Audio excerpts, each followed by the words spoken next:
3 meses después de enterrar a mi hijo, escuché su voz en medio del bullicio de un centro comercial. No fue un simple parecido, no fue un eco sentimental, ni un engaño del dolor. Fue su voz, con ese tono suave que usaba cuando quería llamarme la atención sin que nadie más se diera cuenta. Me quedé paralizada, con las bolsas en las manos, sintiendo cómo el corazón me golpeaba las costillas con la fuerza de un puño. Giré lentamente la cabeza, temiendo lo imposible. Y entonces lo vi. Era él, mi hijo, vivo, caminando como si jamás hubiera muerto, como si no hubiera un ataúd bajo tierra con su nombre, como si no hubiera una tumba sobre la que yo me arrodillé tantas veces suplicando respuestas. Sentí que el mundo se me aflojaba debajo de los pies, el cabello, la forma de la mandíbula, la espalda recta, incluso la manera de mover las manos mientras hablaba por teléfono. Era él, él. Solté las bolsas y corrí. No pensé, ni respiré. Solo avancé entre la multitud, apartando gente sin pedir permiso, con lágrimas quemándome los ojos. Cuando estuve lo suficientemente cerca, grité su nombre con una voz que no sabía que aún podía salir de mi garganta. Él se detuvo, giró lentamente, me miró con desconcierto. «¿Señora?», preguntó. «¿Está bien?». La voz, esa voz. Mi corazón casi se detuvo. «¿Eres tú?», susurré. «Hijo, eres tú». El joven dio un paso atrás, sorprendido por mi reacción. «Lo siento», dijo, con un gesto cortés pero distante. Creo que me confundió con otra persona, pero yo no estaba confundida, ni loca, ni delirando. Ese lunar en su cuello, esa cicatriz diminuta en la ceja izquierda, hasta la manera exacta en que fruncía el ceño cuando estaba incómodo. Todo era idéntico. «No, no puede ser», balbuceé. «Te enterré. Yo misma te despedí». Él se tensó, tragó saliva, se volteó sin decir nada más y comenzó a caminar rápidamente hacia la salida. Y justo aquí, antes de continuar con lo que pasó después, quiero hacerte una invitación muy especial. Suscríbete al canal y deja tu me gusta. Esto me ayuda a ver que me apoyas y disfrutas de mis historias. Y comenta aquí abajo desde qué ciudad nos estás viendo. Ahora, continuemos. Yo no lo iba a dejar ir. No otra vez. No después de haber llorado cada noche durante 3 meses, abrazando su ropa vacía. Lo seguí. Primero a pasos rápidos, luego corriendo. Él también aceleró, como si supiera exactamente que lo perseguía. Cruzó el estacionamiento sin mirar atrás. Yo apenas podía respirar, pero seguía avanzando con una determinación que jamás había sentido ni siquiera cuando él estaba vivo. Se detuvo junto a una motocicleta, miró hacia todos lados nervioso y en lugar de subir, siguió caminando, como si no quisiera que yo viera la matrícula, como si ocultara algo. Yo me escondí detrás de un auto, usando las ventanas como reflejo para no perderlo de vista. Lo vi caminar por un callejón lateral. Lo seguí a distancia, temblando. Él se detuvo frente a una casa pequeña, de fachada vieja pero cuidada. Tocó la puerta una vez, luego 2. Una mujer abrió desde adentro, una mujer que nunca había visto. Ella lo saludó con familiaridad, como si lo conociera desde siempre, como si fuera su hijo. Él entró. Yo casi no podía respirar. Me acerqué despacio. Mis manos estaban heladas. Me apoyé contra una columna, intentando asomarme por la ventana lateral, y lo que vi me dejó petrificada. En una repisa dentro de la casa había fotografías, varias, y entre ellas una foto que yo misma tomé cuando mi hijo tenía 5 años, sonriente, con los dientes chuecos y una cometa azul entre las manos. Exacta, la misma, con un marco distinto, pero era mi foto. Mi mente comenzó a desmoronarse. ¿Cómo podía ese desconocido tener escenas de la infancia de mi hijo? ¿Por qué esa mujer lo trataba como si fuera suyo? ¿Por qué él había huido al verme? ¿Cómo podía parecer tanto a mi hijo? Hasta en los gestos más mínimos. No sabía si mi corazón latía demasiado rápido o si había dejado de latir por completo. Toqué la puerta, suavemente primero, luego con más fuerza. Nadie respondió. Caminé hacia la ventana otra vez. El interior estaba silencioso. Apagué mi respiración y afiné el oído. Entonces escuché un susurro, una voz femenina, angustiada. Ella lo vio, dijo. Ella lo reconoció. Y luego la voz de él. No puedes saber la verdad. No todavía. Sentí que las piernas se me doblaban. Me sostuve de la pared para no caer. Ellos hablaban de mí. Ellos sabían quién era yo. Él sabía que yo lo había reconocido. Sabía que algo me unía a él. Y ese pensamiento me golpeó con una fuerza brutal. ¿Y si no estaba loco mi corazón? ¿Y si él no era un extraño? ¿Y si realmente era mi hijo? Me aparté de la ventana justo cuando la puerta se abrió. La mujer salió mirando hacia la calle, como buscándome. Yo me escondí detrás de un auto viejo, conteniendo el aliento. Ella volvió a entrar. Cerró de golpe. Me quedé allí, paralizada, hasta que el atardecer comenzó a caer. No sabía si llorar, gritar o derrumbarme. Solo sabía una cosa. No iba a detenerme. No después de lo que había visto. No después de escuchar su voz. No después de 3 meses de duelo que ahora parecían una cruel mentira. Prometí ante la tumba de mi hijo que, si alguna vez el destino me daba una señal, no la ignoraría. Y esa señal acababa de mirarme a los ojos, con la misma mirada que vi por primera vez cuando lo tuve en mis brazos recién nacido. Lo que fuera que había detrás de esa puerta, iba a descubrirlo, aunque me costara la vida. Esa noche no dormí, ni un solo minuto. Cada vez que cerraba los ojos veía el rostro del joven, mi hijo, pero no mi hijo, mirándome con una mezcla de sorpresa y miedo. Repasé cada gesto, cada detalle, la forma en que inclinó la cabeza, cómo frunció el ceño al hablarme, la manera exacta en que sus manos buscaban siempre los bolsillos cuando se sentía incómodo. Era él. No era posible, no era lógico, no era racional, pero mi corazón lo sabía. Al amanecer, me senté a la mesa con el café frío entre las manos. No tenía hambre, no tenía sueño, solo tenía una determinación que no recordaba haber sentido desde que era joven. Llevaba 3 meses sobreviviendo al duelo, 3 meses intentando aceptar que la vida puede arrancarte a un hijo sin explicación. Pero después de lo que vi, después de seguirlo hasta esa casa, ya no quería sobrevivir, quería entender. Decidí volver. No podía quedarme esperando respuestas en un sillón vacío. No después de ver las fotos dentro de esa casa. No después de escuchar a esa mujer decir, ella lo vio, como si yo hubiera descubierto algo prohibido. Conduje hasta el barrio donde lo había seguido la tarde anterior. Era una zona tranquila, modesta, con casas antiguas que compartían paredes y jardines pequeños. Estacioné a media cuadra, apagué el motor y respiré profundo. Tenía miedo, pero era un miedo distinto, no de perderlo, sino de descubrir una verdad que quizá podía destrozar todo lo que creí saber sobre mi vida. Me acerqué caminando con cautela. La misma casa, la misma fachada, la misma cortina verde moviéndose con la brisa.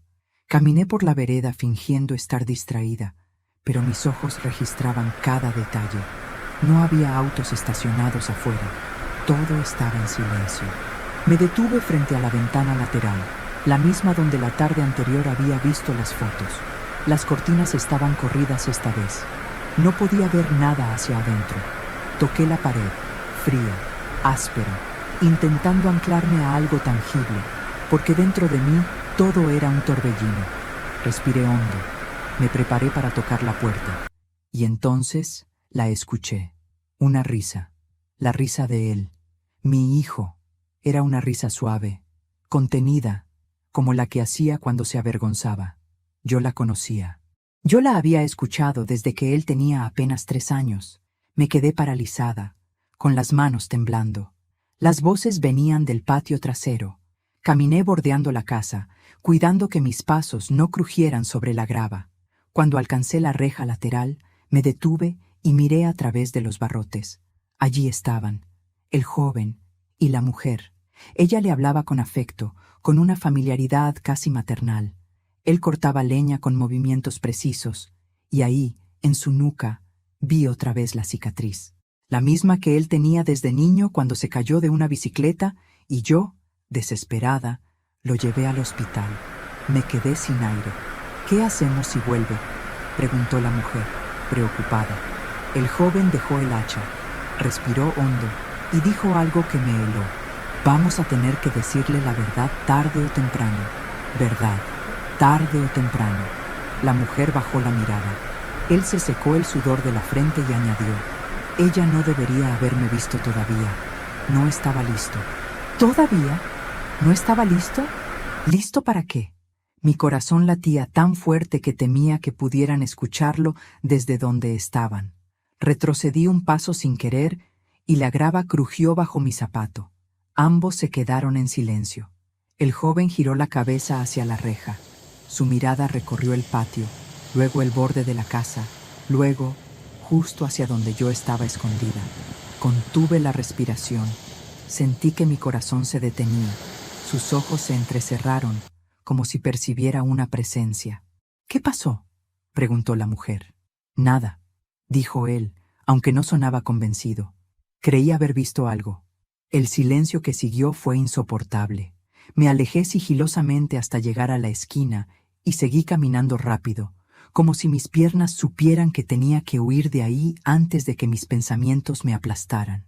Llegué al auto y cerré la puerta con manos temblorosas.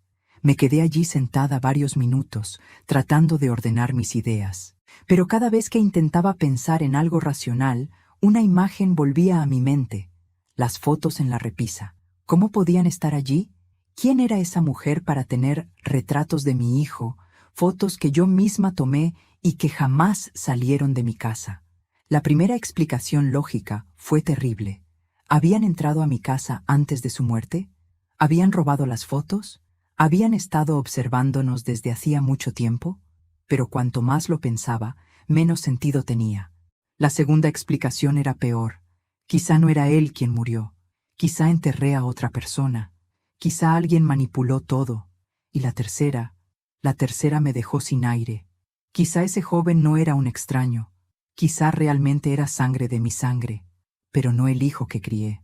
Mi mente era un laberinto sin salida. Pero mientras buscaba respuestas, algo llamó mi atención. La motocicleta que él no usó la tarde anterior. Estaba estacionada a unos metros de la casa, oculta entre dos autos viejos. Me acerqué lentamente. Había un casco tirado en el asiento, y sobre el tanque, una calcomanía azul, una cometa azul. Un recuerdo me golpeó como un rayo. Cuando mi hijo tenía 7 años, le compré una cometa azul idéntica. Él la adoraba. Suscribió ese símbolo a todo: cuadernos, dibujos, incluso pegó una calcomanía en su bicicleta. Me llevé la mano a la boca para contener un grito. El mundo se me tambaleó. Él lo sabía. Él sabía detalles íntimos, detalles que nadie más podría conocer. Comencé a llorar dentro del auto, con la cabeza entre las manos. Era demasiado, demasiada coincidencia, demasiada familiaridad, demasiado dolor. Pero entre las lágrimas, algo se encendió en mí como una chispa. Si había verdad detrás de ese misterio, si había alguna oportunidad, aunque fuera pequeña, de que mi hijo no hubiera muerto, yo iba a encontrarla. Aunque tuviera que seguirlos día y noche, aunque tuviera que enfrentar a esa mujer, aunque tuviera que desenterrar la historia desde el principio. Esa casa ocultaba algo. No sabía qué, pero lo iba a descubrir. Y cuando lo hiciera, mi vida nunca volvería a ser la misma. Las siguientes 48 horas fueron un torbellino de recuerdos que me golpeaban sin aviso, como si mi mente estuviera tratando de descifrar un rompecabezas que había estado guardado por décadas. Cada gesto del joven que vi en el centro comercial parecía encajar con un recuerdo distinto de mi hijo, pero al mismo tiempo había una extraña disonancia, como si fuese una melodía familiar tocada en un instrumento distinto, parecido, casi idéntico, pero no el mismo. Esa contradicción comenzó a abrir una grieta en mis certezas, y de esa grieta brotó un pensamiento oscuro que al principio quise destruir, pero que regresaba una y otra vez. ¿Y si el hijo que crié no era realmente mío? La primera vez que esa idea cruzó por mi mente, sentí náuseas. ¿Cómo podía pensar algo tan cruel? ¿Cómo podía siquiera considerar que mi hijo, mi bebé, mi niño, mi adulto perdido, No fuera el que yo creí que era, pero el parecido con aquel joven, las fotografías en la casa, la cometa azul y sobre todo, la reacción de la mujer cuando me vio, demasiadas piezas sueltas, demasiadas coincidencias imposibles. Esa mañana me obligué a revisar cosas de las que había huido durante años, cajas de recuerdos, documentos antiguos, álbumes de fotos. Todo estaba donde lo guardé después de su muerte. Abrir esas cajas era como arrancarme la piel. Cada fotografía era una herida, cada carta una punzada. Revisé su certificado de nacimiento, las firmas, los sellos, la fecha, un día lluvioso que recordaba bien. Yo tenía 27 años, cansada por horas de trabajo de parto, pero feliz, tan feliz que no pude dormir durante 2 días. Él fue mi primer y único hijo. Pero mientras observaba ese documento, algo en mi memoria se agitó. Una enfermera. Un apagón breve. Un llanto que se escuchó desde otra habitación. Y luego, cuando me lo trajeron por primera vez, mi hijo estaba profundamente dormido. Demasiado dormido. Lo recordé como un flash, una imagen suelta a la que nunca di importancia, quizá porque nunca antes tuve razones para hacerlo. Respiré hondo, tratando de no perderme en mis propios recuerdos. El dolor comenzaba a mezclarse con una sospecha creciente. No solo podía ser que aquel joven se pareciera a mi hijo, podía ser que compartieran algo más profundo: sangre, origen, historia. Decidí regresar a la casa que había visto. Tenía que saber más. Esta vez, no me escondí. Toqué la puerta con decisión, aunque las piernas me temblaban. Tardaron en abrir. Cuando la puerta finalmente se movió, la mujer apareció con expresión tensa. Me miró como si hubiese estado esperando ese momento. No me invitó a pasar, pero tampoco intentó cerrar la puerta. «¿Qué quiere?», preguntó, sin rodeos. «La verdad», respondí. Se quedó en silencio. Sus ojos repasaron mi rostro con una mezcla de culpa y temor. Finalmente dijo: «No debería estar aquí». «Entonces dígame por qué», insistí. «¿Quién es él? ¿Por qué se parece tanto a mi hijo? ¿Por qué tienen fotografías de mi familia?». La mujer apretó los labios. Su respiración se aceleró apenas. Miró hacia adentro, como asegurándose de que él no estuviera escuchando. «No puedo decirle nada», susurró. «Usted ya lo hizo», repuse. «Ayer, cuando dijeron que no debía verme todavía». Sus ojos se abrieron de golpe. Había cometido un error, y yo lo había escuchado. «Váyase», pidió. «Por favor, no se meta en esto». «Es mi hijo», exclamé. La mujer cerró los ojos con dolor. «No, no es tan simple», respondió finalmente. Su voz tembló apenas. Había miedo. Y también verdad. Dio un paso atrás, como si quisiera cerrar la puerta, pero me interpuse. «Solo dígame una cosa», dije. «¿Está vivo?». La mujer abrió la boca, pero no respondió. Ese silencio fue más revelador que cualquier palabra. Me acerqué un poco más. Él me reconoció. Susurré. Aunque dijera que no. Lo vi en sus ojos, y sé que él también sintió algo. Algo familiar, algo imposible de ignorar. «Por favor, necesito entender». Ella me miró largo rato. Finalmente, con un suspiro derrotado, dijo: «Usted no entiende lo que está pidiendo». «Soy una madre», respondí. «Y las madres queremos la verdad, incluso cuando duele». Sus ojos se humedecieron. Iba a decir algo. Lo sentí. Pero entonces, una sombra apareció detrás de ella. Él, el joven, mi hijo, o el reflejo de él. Él me miró. Yo lo miré a él, y vi algo que me desgarró. Miedo. Un miedo dirigido a mí. «Entra», le dijo la mujer a él rápidamente, empujándolo hacia adentro. «Ahora». Él retrocedió sin apartar los ojos de los míos. Su respiración también estaba agitada. Yo no dije una palabra. La mujer cerró la puerta entre nosotros. Me quedé fuera, con el corazón partido en 1000 pedazos. Yo ya no buscaba un fantasma. Yo buscaba una historia que me habían negado durante toda una vida. Regresé al auto y me quedé allí, inmóvil, hasta que otra idea me atravesó. Si él no era mi hijo, entonces ¿quién era el que enterré? Una pregunta que me heló la sangre. Me negué a llorar. No allí.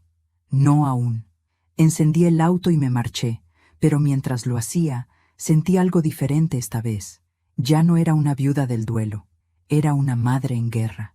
Y juro por la vida que perdí, que no iba a detenerme hasta arrancar la verdad completa, aunque esa verdad destruyera todo lo que alguna vez amé.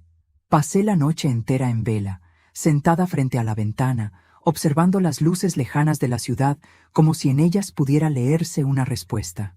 Cada sombra parecía un recuerdo, cada ruido una advertencia. Había algo profundamente roto dentro de mí, pero también algo encendido. Era como si los últimos 3 meses de dolor se hubieran convertido en una sola línea recta, apuntando hacia una verdad que ya no podía evitar. A las 6 de la mañana me vestí sin hacer ruido, aunque vivía sola.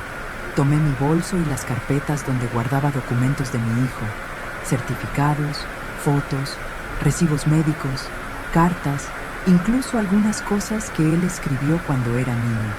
No sabía exactamente qué buscaba, pero sabía que necesitaba verlo todo con nuevos ojos. Me dirigí al hospital donde él nació. No esperaba encontrar grandes respuestas allí, pero era el primer hilo del que podía tirar. El edificio había cambiado desde entonces. Ampliaron alas, renovaron pasillos, pero el olor era el mismo. Ese olor mezcla de desinfectante y humanidad comprimida que siempre me llevaba a aquel día. En recepción, pregunté por los archivos antiguos. La mujer me miró con desconfianza. «Solo familiares directos pueden acceder», dijo. «Soy su madre», respondí. «Y necesito su historial completo». Firmé papeles, esperé casi 1 hora. Finalmente, una enfermera joven apareció con una carpeta delgada, muy delgada, demasiado. «Aquí está todo lo que conservamos del nacimiento», explicó. «Tenga en cuenta que hace 30 años se manejaban otros sistemas. Mucha información se perdió». Agradecí, pero un escalofrío me recorrió. Abrí la carpeta allí mismo. El certificado, los signos vitales al nacer y un documento extraño. Traslado temporal a incubadora por evaluación. Yo nunca supe nada de eso. Nunca me dijeron que lo habían movido de lugar. Según mis recuerdos, él estaba conmigo casi todo el tiempo. O al menos eso creía. Regresé al auto, pero no lo encendí. Me quedé leyendo cada línea hasta que una anotación a mano me llamó la atención. Cambio de sala por corte de energía. Esa coincidencia, ese apagón que vagamente recordaba, era real. No lo habían registrado en mi memoria, pero sí en el papel. Sentí náuseas. ¿Qué pasó en esa sala?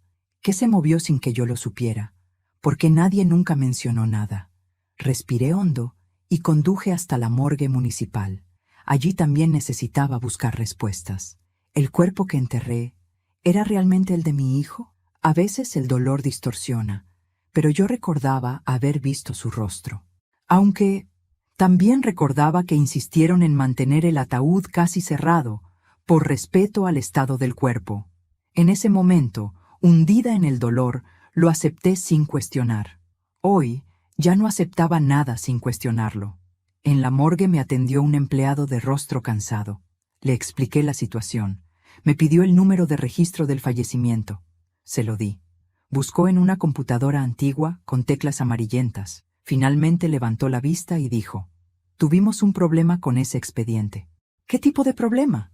«Fue transferido», respondió lentamente, 1 mes después del fallecimiento, solicitado por un organismo federal. Sentí que el piso se abría bajo mis pies. ¿Un organismo federal? ¿Cuál? No aparece especificado, contestó. Solo un código interno. Mis manos temblaron. Mi hijo había sido intervenido, secuestrado, manipulado, encubierto.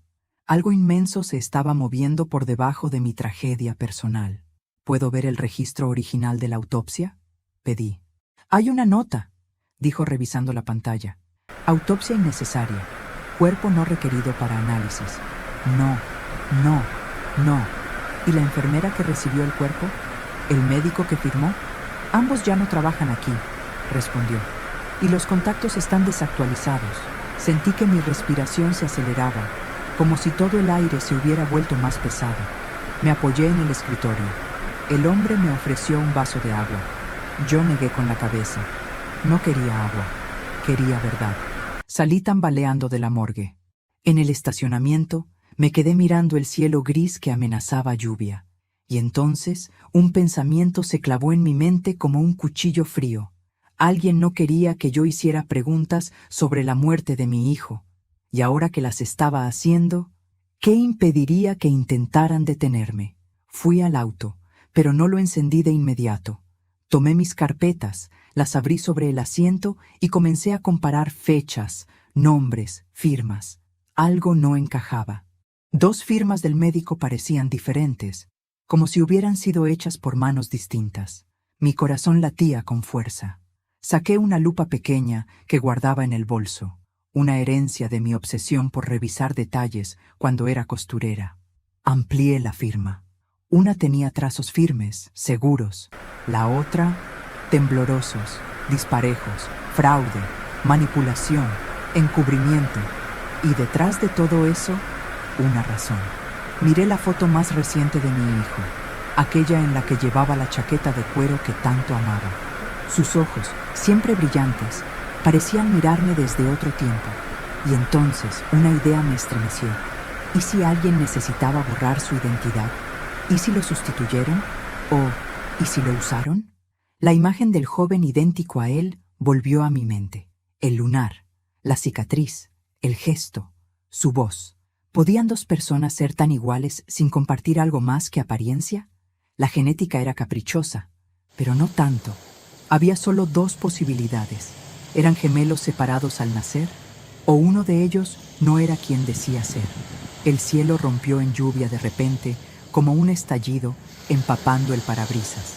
Yo seguía allí sentada, aferrada al volante, mientras la tormenta caía con furia. No sabía cuál verdad iba a encontrar. Pero ya no había marcha atrás. Algo me lo decía con claridad, como si una voz lejana me hablara en susurros. La muerte de tu hijo no fue un accidente, y él no desapareció solo. Me sequé las lágrimas con el dorso de la mano. Arranqué el motor. Iba a descubrir qué pasó, aunque tuviera que arrancarle la verdad al mismísimo infierno. Estuve todo el día dando vueltas con el auto sin rumbo, como si el movimiento me ayudara a pensar. Pero en realidad no estaba pensando, estaba recordando. Y el recuerdo que más me atormentaba era uno que siempre había considerado insignificante. El día en que mi hijo cumplió 10 años. Habíamos ido al parque. Él jugaba en los columpios mientras yo preparaba la comida. En un momento miré hacia otro lado por no más de 30 segundos.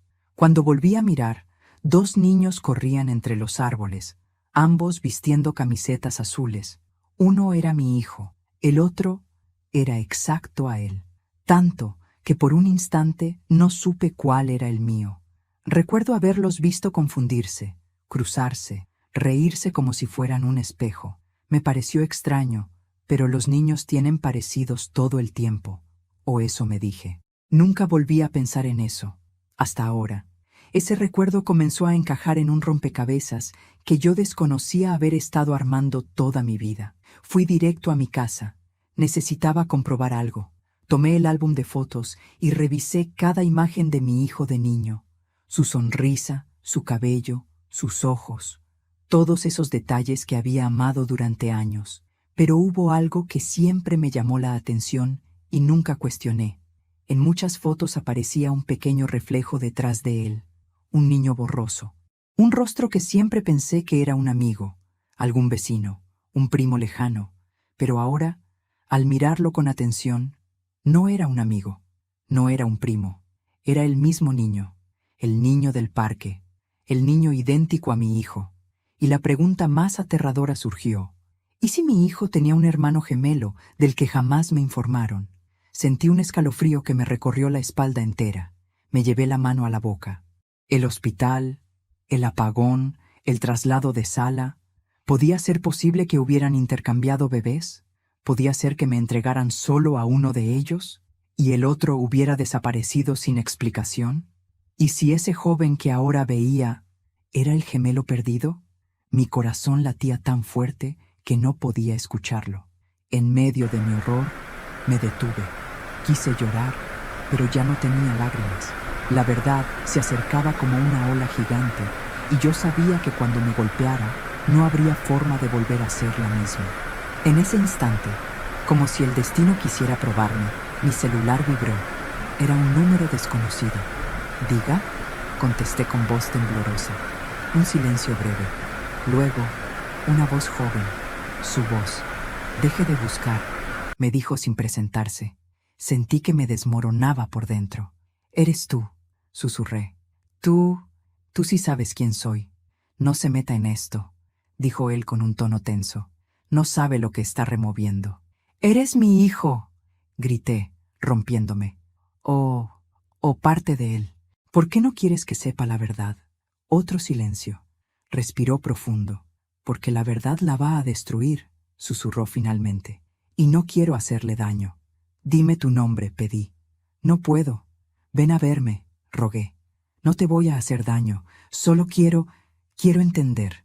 Hubo un segundo de duda. Lo escuché respirar. Y luego colgó. Grité de frustración. Golpeé el volante. Dejé que el dolor saliera como un animal encerrado. Me quedé con la cabeza apoyada en mis brazos, temblando. Justo en ese momento, tomé una decisión que cambiaría todo. Iba a confrontar a la mujer. Ella sabía más que él, y yo no esperaba más silencios. Manejé hasta la casa. Cuando llegué, la calle estaba oscura.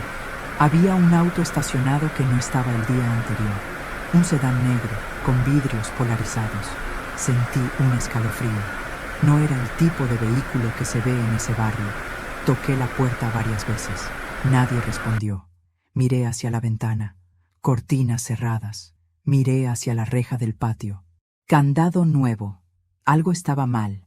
Algo muy mal. Cuando ya me había convencido de que no obtendría respuestas, escuché un ruido detrás de la casa. Un portazo. Pasos apresurados. Corrí hacia el callejón lateral. Alcancé a ver a la mujer guardando cosas en el baúl de un auto pequeño. «¡Espere!», grité. Ella se sobresaltó. Dejó caer un bolso. Varias carpetas se esparcieron por el suelo. Me acerqué rápidamente y alcancé a ver documentos. Nombres, fechas, fotografías de bebés y una foto de mi hijo recién nacido. Ella intentó recoger todo, desesperada. «¡No tiene derecho!», exclamó. «¿Qué me ocultó?», le grité. «Dígame la verdad». Ella se detuvo.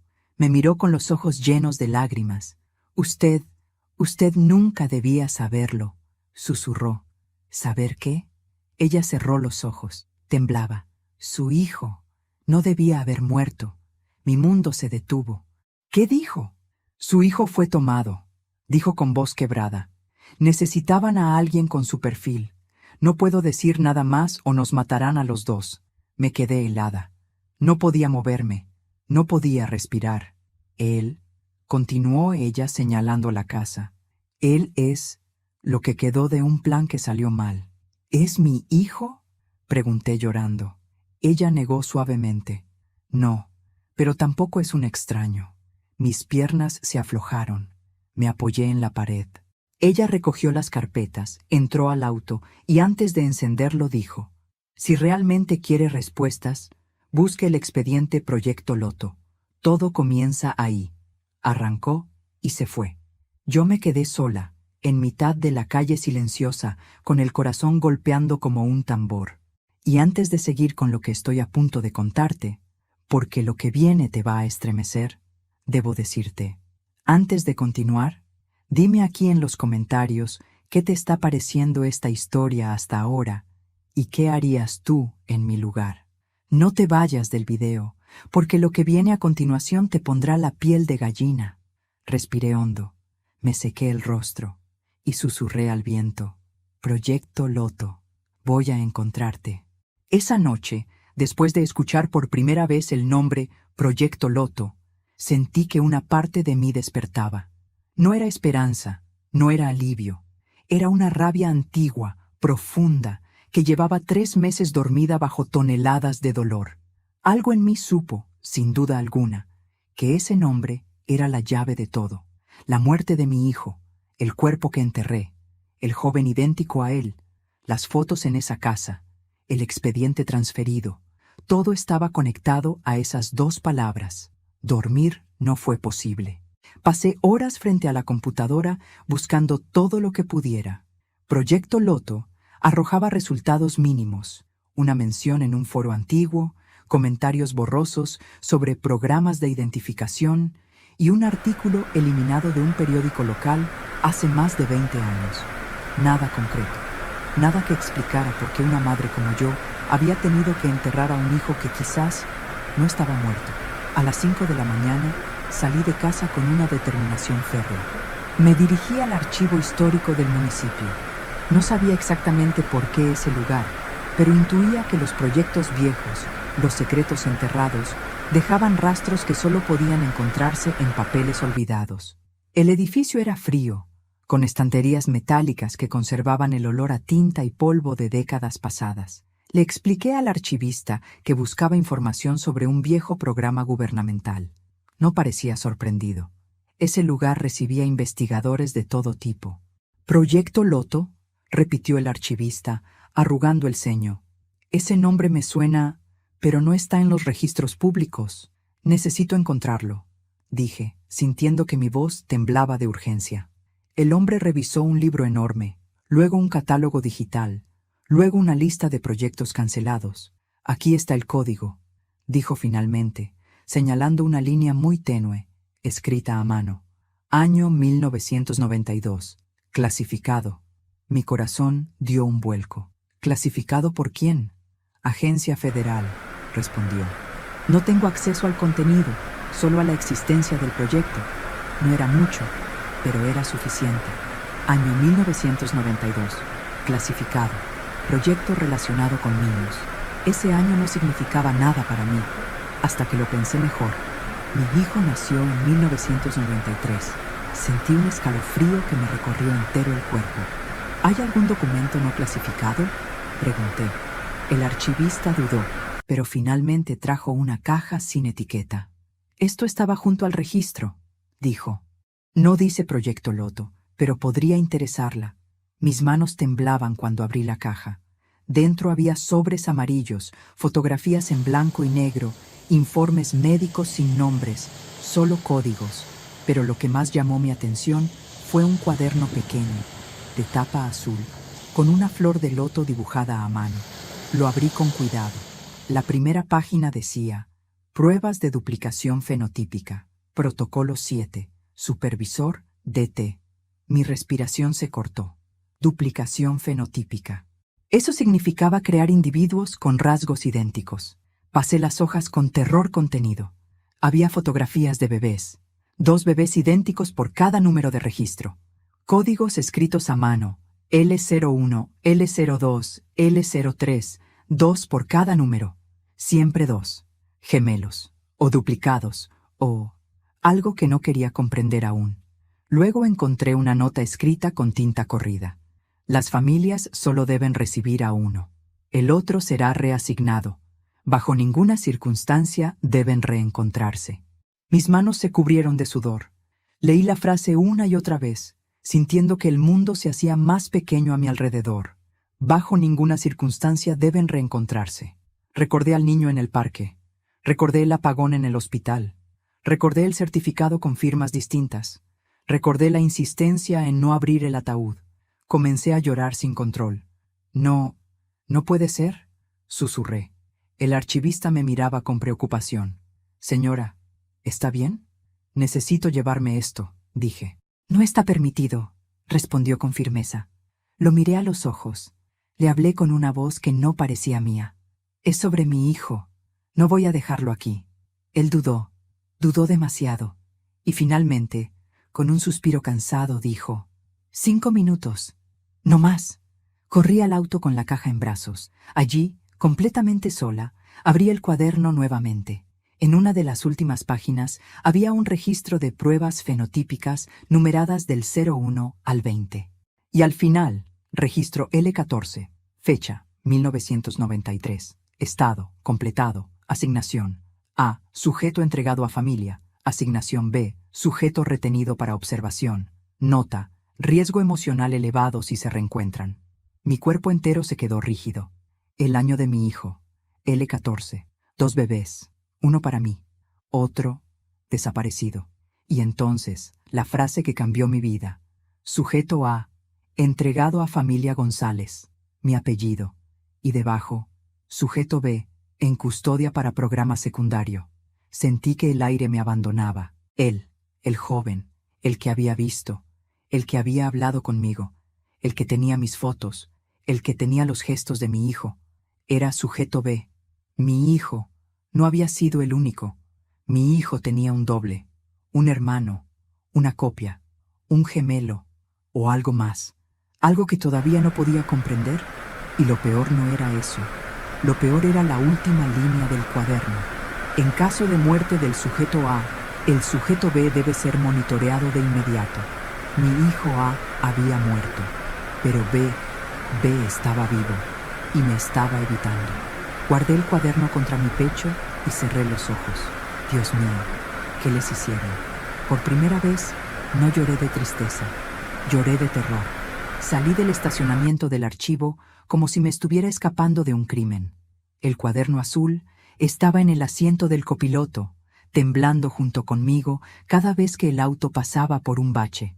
No sabía si era ilegal lo que acababa de hacer, pero sí sabía que era inmoral lo que ellos habían hecho 30 años atrás. Y si yo había sido víctima, mi hijo también lo había sido. O mis hijos. No sabía ya cómo llamar ese vínculo. Conduje sin rumbo por varios minutos, hasta detenerme frente a un parque vacío. Apagué el motor y respiré profundo. Tenía que ordenar mis pensamientos, o me iba a volver loca. Abrí nuevamente el cuaderno y repasé el registro L14. 2 bebés idénticos. Sujeto A, entregado a mí. Sujeto B, retenido. Ambos con características altamente compatibles para pruebas fenotípicas. Me dolió el estómago. ¿Qué pruebas? ¿Por qué necesitaban duplicar bebés? ¿Para quién trabajaba esa gente? Pasé las páginas frenéticamente, buscando pistas. En una hoja arrugada, encontré una anotación en letra distinta, quizá de un científico diferente. Los sujetos comienzan a presentar sueños compartidos y recuerdos cruzados a partir de la adolescencia. Riesgo máximo de colapso emocional si descubren la verdad. Cerré el cuaderno con fuerza. Mi hijo siempre tuvo pesadillas. Me decía que soñaba con otro niño, uno que lloraba igual que él. Yo lo llevaba al psicólogo, pero nadie supo explicarlo. Ahora lo entendía. No era un sueño. Era un recuerdo cruzado. Era él, conectándose con su doble. Me llevé las manos a la cara. Nunca en mi vida me había sentido tan impotente. Entonces, mi celular vibró. Un mensaje, de un número desconocido. 3 palabras. Deje de buscar. No era él. No era la mujer. Era alguien más. Alguien que sabía exactamente dónde estaba. Respondí con los dedos temblando. ¿Quién es? Segundos después, llegó otra respuesta. Alguien que quiere protegerla. Mi sangre se heló. Y antes de que pudiera contestar, un tercer mensaje. Se acerca el sacrificio. Leí esas palabras una y otra vez, sin comprender. ¿Sacrificio?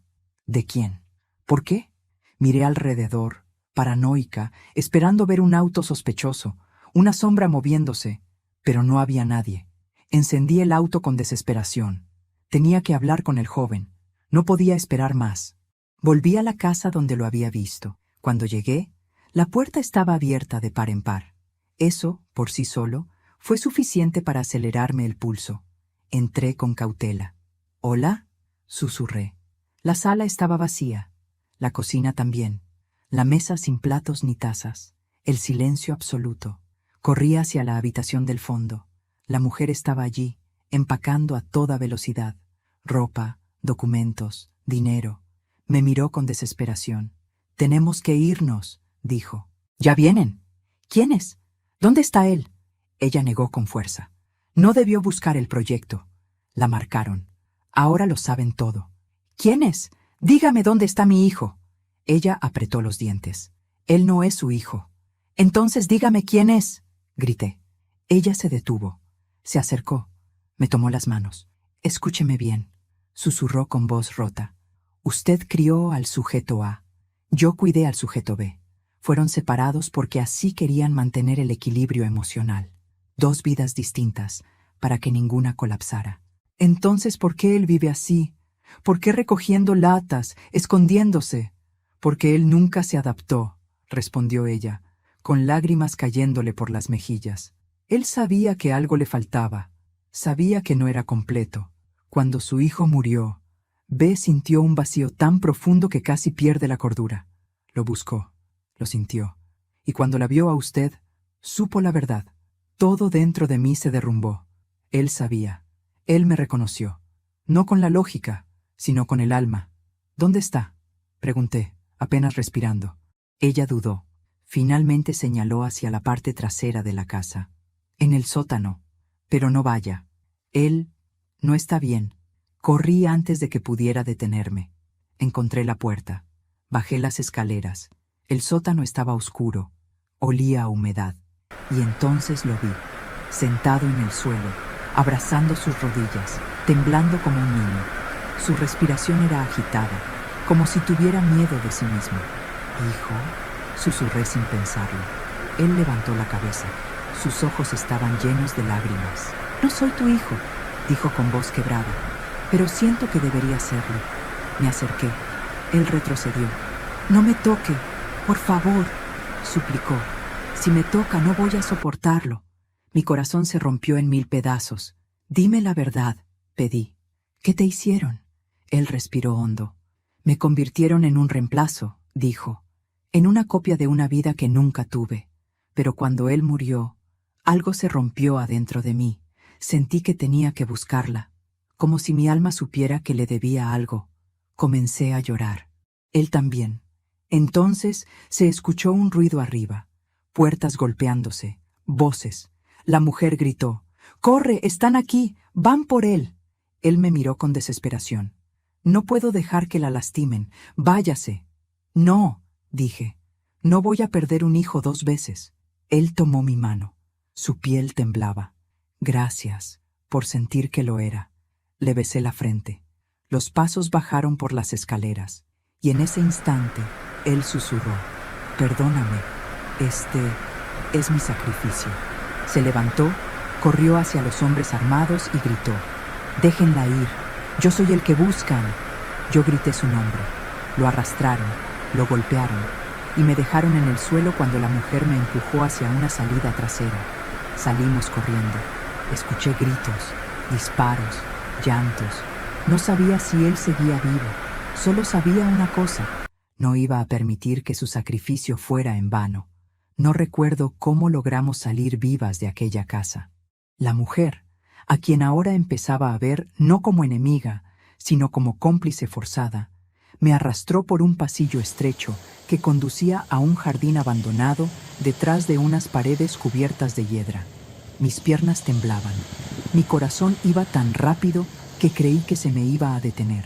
Aún escuchaba los gritos, los pasos violentos, los golpes, y el último sonido que me desgarró, la voz de él gritándoles que lo dejaran en paz. Ella abrió una verja oxidada y me empujó hacia afuera. «Corre», ordenó. «Vete ahora, antes de que vengan por ti también». «No puedo dejarlo», grité, intentando volver a entrar. Ella me sostuvo con fuerza, sujeta a mis brazos como si yo fuera una niña atrapada en un incendio. «Si entras, mueren los 2. Él lo sabe. Por eso se entregó».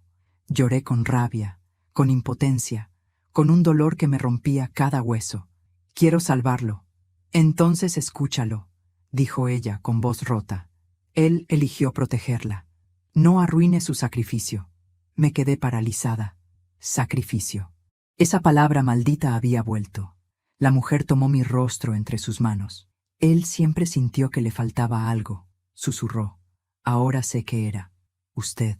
Y cuando por fin la encontró, no quiso perderla otra vez. Las lágrimas caían por su rostro y el mío. «¿Dónde se lo llevan?», pregunté entre sollozos. Ella miró hacia la casa y negó. «A un sitio donde nadie vuelve igual. Quizá ni vuelva». Sentí que el alma se me desgarraba. «¿No hay forma de seguirlo?». Ella tomó un papel arrugado de su bolsillo y lo puso en mi mano. «Hay un hombre que estuvo en el proyecto. Él puede ayudarla o puede matarla, pero es lo único que tengo». Desdoblé el papel. Un nombre escrito en tinta negra, Damián Torres, y una dirección. ¿Quién es?, pregunté. El supervisor original del proyecto Loto, respondió ella. Fue quien firmó la orden para separar a los bebés, y también quien se arrepintió tarde. La mujer se dio la vuelta. Ahora váyase. Si lo que siento es cierto, no les llevará mucho encontrarla. Corrí sin mirar atrás. Corrí como si mi vida dependiera de ello. Quizá dependía. No fui a casa. Sabía que me vigilarían. Fui a un motel barato, el tipo de lugar donde nadie hace preguntas. Me encerré en la habitación. Puse el cuaderno azul sobre la mesa y el nombre de Damián Torres frente a mí. Y entonces sucedió algo extraño. Sentí calma. Calma antes de una tormenta que sabía que iba a destruirlo todo. No tenía armas, no tenía aliados, no tenía dinero, pero tenía algo más fuerte, la verdad en las manos. Me quedé dormida sin querer, con la lámpara encendida. Cuando desperté horas después, el sol ya se había puesto. Revisé mi celular. 20 llamadas perdidas de números desconocidos, mensajes amenazantes, todos con el mismo tono. Última advertencia, deténgase. No iba a detenerme. Tomé mis cosas, dejé el motel sin mirar atrás y conduje hacia la dirección de Damián Torres. Era una casa en las afueras, de apariencia tranquila, con un jardín lleno de maleza. Toqué la puerta una vez. Nadie respondió. Toqué otra vez. Finalmente, la puerta se abrió apenas unos centímetros. Un hombre mayor, delgado, con barba blanca y ojos llenos de noches sin dormir, me observó con cansancio y miedo. ¿Usted es? Pregunté. Ya sé quién es usted, interrumpió él. Mi corazón dio un salto. ¿Dónde está mi hijo? ¿Dónde está el sujeto B? Él cerró los ojos, como quien recibe una herida. Sabía que este día llegaría, susurró. Pase, entré. La casa olía a polvo, papeles viejos y arrepentimiento. Había carpetas por todas partes, pizarras con fórmulas, diagramas de ADN, fotografías de bebés, y en una pared, colgadas cuidadosamente, 2 pulseritas de hospital. Dos idénticas, L14, AL14B. Sentí que se me doblaban las rodillas. ¿Por qué lo hicieron?, pregunté con un hilo de voz. El hombre respiró hondo. No éramos un proyecto de clonación, ni de sustitución. Éramos un experimento social. Queríamos estudiar cómo se desarrollaban 2 seres humanos idénticos en ambientes distintos. Pero mientras crecían, descubrimos algo aterrador. Ambos compartían un vínculo emocional tan fuerte que el dolor de uno afectaba al otro. Era un riesgo demasiado alto, así que ordenaron mantenerlos separados, para siempre. ¿Y la muerte de mi hijo?, pregunté con la voz rota. Damián bajó la mirada. Sujeto A estaba empezando a recordar sueños que no eran suyos. Tuvimos miedo de que buscara al otro, y había gente en el programa dispuesta a evitarlo. ¿Lo mataron?, susurré. El hombre no respondió, y su silencio fue la confirmación más cruel de mi vida. Me llevé las manos a la boca para contener un grito. Mi hijo no murió por accidente. Lo asesinaron. Damián, con lágrimas en los ojos, dijo. Pero sujeto B siempre sintió su ausencia, aún sin conocerlo. Cuando él murió, B casi colapsa. Y cuando la vio a usted en el centro comercial, su mente hizo lo único posible, buscarla. Me derrumbé. Lloré como nunca había llorado, hasta que el hombre puso una carpeta frente a mí. Esta es la ubicación, dijo. Se lo llevaron allí después de capturarlo. Si quiere salvarlo, debe ir ahora mismo. Mis manos temblaban al abrir la carpeta. Un mapa, un nombre. Instalación Loto, zona 3. Apúrese, dijo él con urgencia. Ellos no tienen intención de dejarlo vivir. Levanté la cabeza. Mis lágrimas se secaron. Algo dentro de mí se endureció. Voy a recuperarlo, dije. ¿Vivo o muerto? El hombre asintió. Y señora, agregó, prepárese. Él no será el único que encuentre allí. Un escalofrío recorrió mi cuerpo. Salí de la casa con el mapa en la mano. Había llegado la hora. La madre que enterró a su hijo iba a desenterrar la verdad. Conduje hacia la instalación Loto, zona 3. con el mapa temblándome en las manos. No era un lugar visible en ningún registro público. Estaba escondido en medio de un bosque seco, rodeado de árboles torcidos y un silencio que parecía advertir que nadie salía de allí siendo la misma persona. Mientras avanzaba por el camino de tierra, sentí que llevaba conmigo no solo mi determinación, sino la vida entera de mi hijo, su risa, sus abrazos, su mirada tierna cuando me decía «mamá». Cada uno de esos recuerdos se convirtió en una armadura invisible que me empujaba a no detenerme. Llegué hasta una reja oxidada, que parecía abandonada, pero al acercarme se abrió sola con un chirrido prolongado. No había guardias visibles, lo cual me hizo sentir que de alguna forma me estaban esperando. El edificio era bajo, sin ventanas, como un búnker olvidado. Bajé del auto, respiré hondo y avancé. No sabía si saldría viva, pero tampoco me importaba. Si mi hijo estaba allí, prefería morir a volver a perderlo. Empujé la puerta de entrada. El interior estaba iluminado por luces blancas y frías, pasillos interminables, puertas cerradas, monitores encendidos mostrando líneas de datos, fotografías, rostros de bebés con números en lugar de nombres. Era un mausoleo de identidades robadas. Caminé despacio, escuchando solo mis pasos.